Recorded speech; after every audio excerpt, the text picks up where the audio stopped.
We've got more details on the real reason and the truth being revealed onto why the Lakers were able to sign Marcus Smart. We'll dive into deeper into how he fits well with this Laker team. And we'll talk about what other players on the roster benefit having Smart on the team.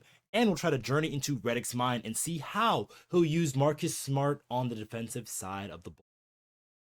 What's good? I'm Okechi Apakama, and this is Lakers Digest coming at you with another video. And before we get into everything we have for you for today's video, I just want to remind you guys to subscribe to the channel if you guys haven't already to get those Laker updates, guys. But we're going to dive straight into things because there is a lot to talk about as Lakers recently signed Marcus Smart, and we're going to talk about how Smart's versatility changes the Lakers. So, the Lakers, it's been no secret, they have been looking for some point of attack defense, some wing defense, and you kind of get both of those things with Marcus Smart because of his versatility to guard a myriad of positions. So, Marcus Smart has mainly been a guy that has been guarding point guards and shooting guards for most of his career, but there is more stats to tell the story that he can do more than that. So this is from B-Ball Index, and this is talked about how Marcus Smart has guarded more twos and threes primarily over time after mostly guarding ones and twos for most of his career, about 80% of the time. So Marcus Smart has been a guy that can really defend his position well, but also defend other positions quite well, as you can see here in this graph. So this is throughout the years of where Marcus Smart and his defense has been to the level of relative to the rest of the league, and he has been one of the top guys when it comes to guarding shooting guards and point guards, and pretty good at guarding guarding threes, but he doesn't guard them as much as he did in some couple of seasons. But and then obviously the power forwards and centers are where he would guard the least, but sometimes he'll still be put on that task depending on the matchup. And there is some more stats also to back up a guy like Marcus Smart guarding multiple different positions, as he's a guy that this is another set here that shows him compared to other Laker players, as he is far and away the best defender by spots on the floor. So this is not only outside shooting, corner shots, net down in the paint, and paint defense.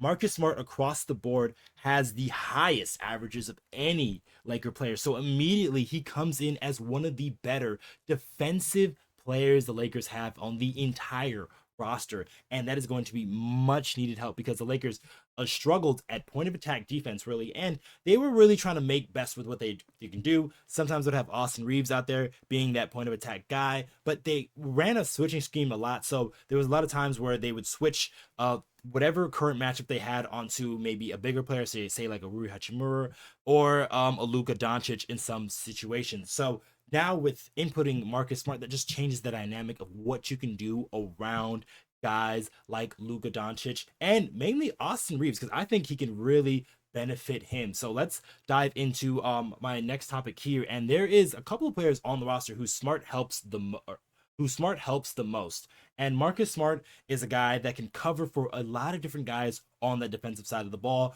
And his ability, like I said, to guard multiple different positions, whether it's the ones, the twos, or the threes, and sometimes fours in some situations, can help facilitate better used lineups that the Lakers can utilize and help other guys on the court. So a guy I think it helps the most is Austin Reaves. Contrary to popular belief, because he is gonna help a guy like Luka Doncic and having Luka not guard some of those quicker or faster twitch guards, but he's also gonna help a guy out like Austin Reaves, because Austin Reaves is the guy that had to guard the opposing team's best player. So now Austin Reaves doesn't have to spend time on guys like a Steph Curry for long periods of time, or maybe even a De'Aaron Fox of San Antonio, or just guys of that nature, of that caliber, who are just the top scorers in this league. Marcus Smart is going to be the guy to take on that challenge and be definitely willing to take on the challenge, because he's been a guy in the past and on past winning teams with Boston Celtics to be a guy that can really defend on that side of the ball. And then also some of the mentorship that this guy can bring. So not only that he can help obviously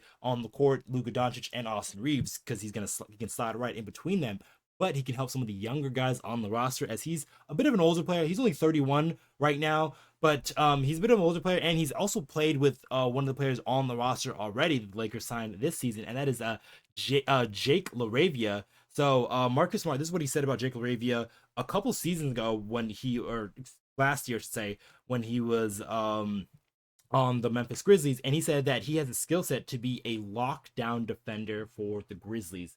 So Marcus Smart has been in the ear of a guy like a Jake LaRavia, and he can be a guy that helps out a guy like Jake LaRavia sort of grow as not only as a player on the court, but also a player just to be more capable of a defender. He's a bigger size player, so the Lakers can use him on threes and fours, and maybe even fives, depending on the strength battle. So there is some versatility the Lakers can use with a guy like LaRavia. And then the last guy I want to get to that I really think he helps out is Bronny James. And Bronny just coming off a pretty nice summer league.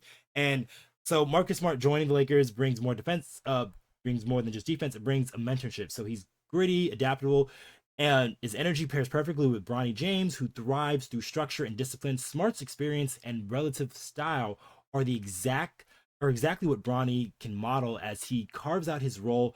The This pair lays the foundation for growth on and off the court.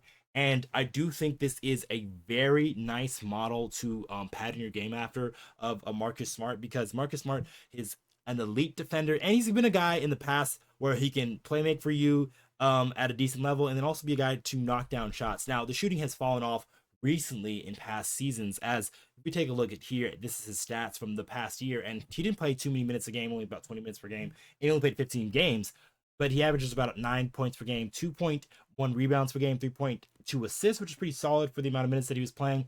But his shooting percentages were pretty low. He shot 39% only from the field. He shot 34% from three, which is okay, but he did shoot 34% on corner threes, which isn't the best for a guy that you want to be like in the corners and be able to take those shots off of LeBron James, Austin Reaves, and Luka Doncic. So his offensive value is going to come with some questions here, and I know he can be hit or miss when it comes to shot.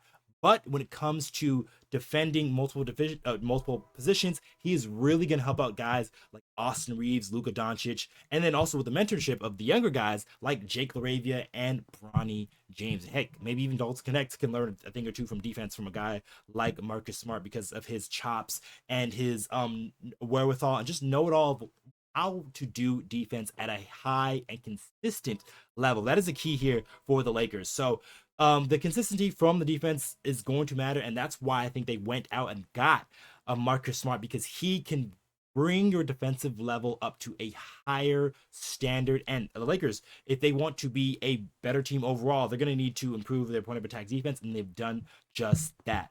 But let us know in the comments of what you think of this move from the Lakers. Do you think this is a terrific move for the Lakers, or do you think you would have went with somebody else maybe out there on the market, maybe DeAnthony Melton or Gary Payton II, or Malcolm Brogdon? Let us know in the comments down below. And just one more thing first, guys, there is still 79% of you guys who have recently watched our videos who are not yet subscribed to the channel just yet. And if you guys want more of that news, like your updates, trade rumors, game recaps, just every and all things LA Lakers, you guys can come right here to Lakers Digest.